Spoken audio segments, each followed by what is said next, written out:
এগুলা চিংড়ি মাছের ঠ্যাং, এগুলা ভাঙ্গা এটার ভিতর থেকে শ্বাসটা বাইর করে নিতেছে।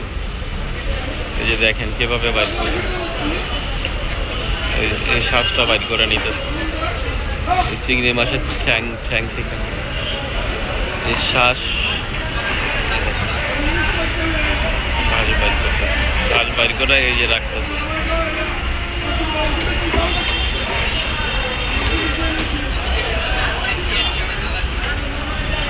বড় বড় চিংড়ি মাছের যে ঠ্যাংগুলি হয়, এই ঠ্যাংগুলি বাংলা ভিতর থেকে শ্বাস বাইর হয় জেলির মতো।